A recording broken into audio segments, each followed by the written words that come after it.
Hi guys, welcome back to my channel. আমি মহিমা। আমার আর একটা নতুন ব্লগে সবাইকে স্বাগত জানিয়ে ব্লগটা শুরু করছি। আমার ব্লগ যদি ভালো লেগে যায় তো অবশ্যই চ্যানেলটা সাবস্ক্রাইব করবেন আর একটা লাইক করবেন আর কমেন্ট করে জানাবেন যে কেমন লেগেছে। টাইম হচ্ছিল 9:30 মতন। তো ছোটো মেয়েকে খাবার খাইয়ে তারপর রান্নাঘরে চলে এসেছি। সকালে যেসব বাসনগুলো ধোয়া হয়েছিল সেগুলো সমস্ত ক্যাবিনেটের মধ্যে রেখে দিই, মানে খালি করে দিই, নাহলে আবার চায়ের বাসনগুলো যখন ধুবো তখন রাখার জায়গাই হয় না, কারণ ঝুড়িটা একদম ভর্তি হয়ে যায়। তো সেই কারণে সমস্ত বাসন আগে ক্যাবিনেটের মধ্যে রেখে দিই। আর ওই যে র্যাকটা দেখলেন, ওই র্যাকটার মধ্যে ওই চামচ, তারপর হাতা খুন্তি এগুলো সব রাখি। আর এই নিচের যে ক্যাবিনেটটা আছে সেটার মধ্যে প্লেট আর থালা এগুলো রাখা হয়। আর এই যে বসিয়ে নেব দুধ, আর তারপর বানাবো চা। আর দিনটা ছিল কিন্তু মঙ্গলবার, তো নিরামিষই আছে, তো সেই কারণে আজকে চা আর বিস্কুটই খাচ্ছি, আর কিছু বানাচ্ছি না। আর এমনিতেও অনেকটাই লেট হয়ে গেছে, মানে ঘুম থেকে আজকে লেট করে উঠেছি। বাইরে একদম বৃষ্টি, স্কুল যাওয়া তো হলো না, মানে উঠেছিলাম আমি 6টার সময়, দেখলাম যে প্রচণ্ড বৃষ্টি আর অনেক মেঘ করে আছে। তো সেই কারণে ভাবলাম যে না থাক, আজকে স্কুলে ওকে পাঠাবো না। তো আমি আবার শুয়ে গেলাম, তারপর উঠলাম ওই 7:30টার সময়।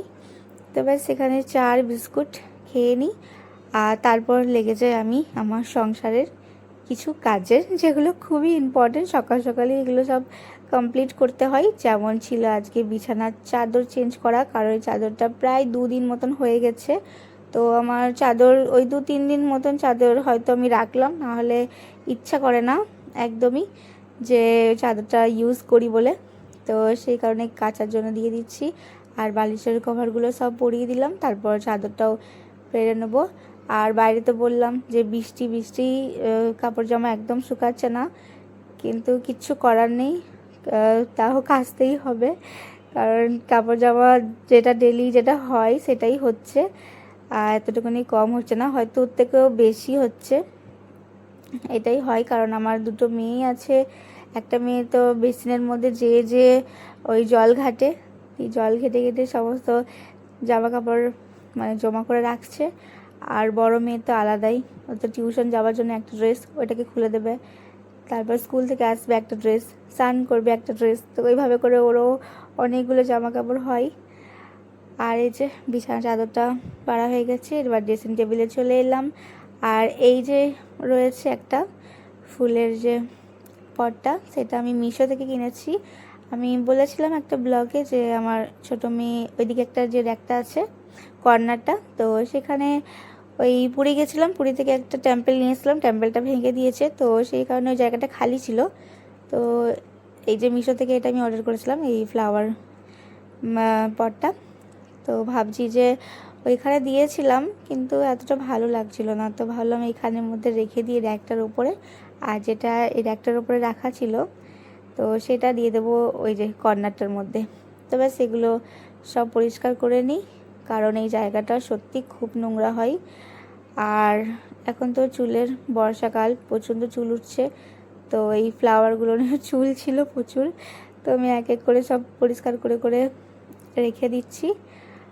আর এই যে এই ফ্লাওয়ারগুলো রেখে দিলাম, ফটোর যে ফ্রেমটা, এই ফ্লাওয়ারটা রেখে দিচ্ছি এই মাঝের এখানটায়। আর এই যে যেটা এখানে রাখা ছিল সেটা দিয়ে দিলাম একদম নিচে, আর ওপরের এই যে এটাও পরিষ্কার করে দিলাম। তো পুরো ড্রেসিং টেবিলটা পরিষ্কার হয়ে গেছে, আর একবার ভালো করে ঘরটা ঝাড়ু দিয়ে দেবো। আর সমস্ত ঘর কিন্তু মানে ঘর মোছা সব হয়ে গেছে, শুধু এই রুমটা বাদ দিয়ে, কারণ এই রুমটা বিছানা যতক্ষণ না না পরিষ্কার হবে ততক্ষণ এই রুমটাও পরিষ্কার করতে ইচ্ছা করে না, বিছানা থেকে স্টার্ট হয়। তো এই যে আমার ছোটো মেয়ে বিস্কুট খেয়ে খেয়ে গোটা ঘরে ছড়িয়েছে, তারপর বারান্দার মধ্যেও খেয়ে এখানে ওখানে ফেলেছে, তো সমস্ত নোংরা নিয়ে চলে যাবে একদম বাইরে। আর বললাম যে বাইরে বৃষ্টি পড়ছে, তো সেই কারণে একটা জায়গায় জড়ো করে রাখবো, কারণ কি নাহলে ঝাঁটাটা ভিজে যাবে পুরোটা ঝাড় দিতে গেলে। আর বেশি নোংরা এই যে টেবিলটার কাছেই করে, মানে টেবিলটার মধ্যে খাবারটা খাই, তো ব্যাস টেবিলটার মধ্যেই ফেলে, আর এইটুকুনি সোফার এইটুকুনি একদম নোংরা থাকে, তো ব্যাস আর বাকি তো সবই পরিষ্কারই থাকে, কারণ এখানে একটুখানি বেশিই থাকে। তো ব্যাস এই যে নোংরাটা রেখে দেবো বাইরে জড়ো করে। আর এত বৃষ্টি যে একদম যে দুয়ারের যে সামনেটা আছে সেটাও একদম ভিজে গেছে। আর সোফাটা তো পরিষ্কার করা হয়ে গেছে, এবার টেবিলটা একটুখানি পরিষ্কার করে মুছে দিই, তাহলে আমার এখানে এই কাজটা একদম কমপ্লিট হয়ে যাবে। আর তারপর চলে যাব আমি স্নান করতে, কারণ প্রায় তখন 10:30টার ওপর হচ্ছিল। তবে স্নান করে চলে এসেছি, চুলও বাঁধা হয়ে গেছে, চুল একদম ভিজাইনি, কালকে ভিজিয়েছিলাম, মানে সোমবার দিন ওই বাবার মাথায় জল ঢেলেছিলাম, তো সেই কারণে আজকে ভাবলাম ভিজাবো না, কারণ বৃষ্টির সময় আমার আবার বেশি চান করলে, মানে মাথায় চান করলে একটু বেশি মাথা ব্যথা করে, তো সেই কারণে মানে চুলটা শুকাতে চাই না। তো গেছিলাম ফুল আনতে, আর এত বৃষ্টির জন্য ফুলগুলো একদম ঝরে ঝরে পড়ে গেছে, অল্পখানি কি ফুল পেয়েছি, তো এটা দিয়েই পুজোটা সেরে নেবো। আর এই যে সমস্ত ঠাকুরদেরকে দিয়ে দিলাম জল, বলে মাথায় জল ঢেলে চন্দনের ফোঁটা দিয়ে ফুলগুলো এক এক করে দিয়ে দিই। অল্পখানি কি ফুল আছে, আর সেগুলো এক এক করে সবারই পায়ে দিয়ে দিই।